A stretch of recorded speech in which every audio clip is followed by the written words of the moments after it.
Roule tes actes vers Adonai et tes pensées s'affermiront. Roule tes actes vers lui et les promesses de Dieu dans ta vie fleuriront. Rouler ses actes vers lui, tu ne sais pas ce que cela veut dire? Écoute ceci et prends des notes afin de t'y investir. Dans certaines traductions de ce passage, ils diront « Recommande à l'Éternel tes œuvres et tes projets réussiront ». Crois-moi, garde bien précieusement la première traduction, car elle vient du texte original écrite à sa première publication. Rouler ses actes vers Adonai, c'est faire habiter ses lois dans son âme, leur tenir compagnie comme habiter dans la maison d'Abraham. Les mémoriser, les graver sur sa main et sur son front, répétant ces paroles chaque matin, chaque soir qui passeront. Oui, pratiquer, c'est inspirer et expirer ses commandements, car sans eux, personne ne peut vivre sa vie longuement. Tu n'auras pas d'autre Dieu devant ma face, rien entre toi et moi. La distraction, le sommeil, c'est cela, le commencement du désarroi. Avec insistance, répète ces paroles, oui, mes ordonnances, afin de me réserver ton temps, oui, au sein de ma présence. Aucune pierre ni objet sacré ne doivent prendre la première place. Seule ma volonté et les projets de ma pensée doivent créer ton espace.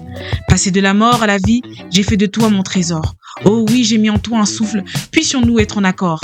Réveillé d'entre les morts, si proche de l'omnipotence, tel Adam qui au départ fut corps avec l'innocence. Mon fils, tu exclames ton premier cri vers le divin, pour jamais prononcer mon précieux nom en vain. Car oui, mon nom est sacré, impossible à prononcer, poussons l'histoire des lettres à chercher, puis à renoncer.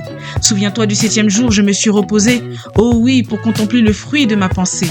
Puis une fois reposé, j'ai dit, honore ton père et ta mère, car c'est le premier commandement avec une promesse. Si tu ne pratiques pas les choses d'en bas, tu n'arriveras jamais aux choses d'en haut. Inaccessible pour toujours, le repos éternel que je souhaite t'offrir là-haut. Ne tue pas, car lorsque j'étais conçu, je n'avais aucun sang sur les mains ni sur ma bouche. Ne commets aucune forme d'adultère, car oui, je suis un Dieu fidèle et qui touche. Ne vole pas, car je ne t'ai volé à personne, ce sont mes pensées, elles, qui se sont affermies. N'accuse pas, oh non, car mon premier souffle, c'est la vérité infinie.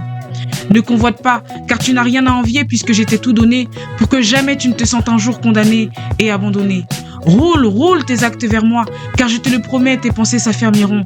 Oui, tes pensées deviendront une réalité que moi, plus toi, nous établirons.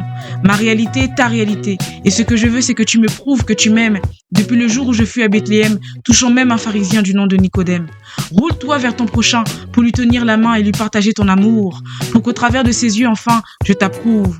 Roule-toi donc vers ton prochain, car de ta côte je l'ai conçu, tu ne peux le nier, car tes yeux le voient bien pour le protéger et l'honorer. Roule-toi vers ton prochain, t'approchant de lui, t'approchant bien plus de moi. En effet, oui, j'ai envie de te voir accomplir mes lois. Roule-toi sans cesse vers ton prochain, pour qu'enfin je puisse réunir mes 10 tribus perdues, pour que mon royaume avance à 10 pas et ainsi être le bienvenu.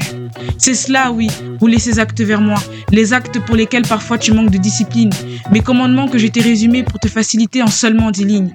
Oui, roule vers Adonai tes actes, et tes pensées s'affermiront malgré l'adversité, pour que jamais tu n'oublies que tu t'en souviennes facilement, et ce, pour l'éternité.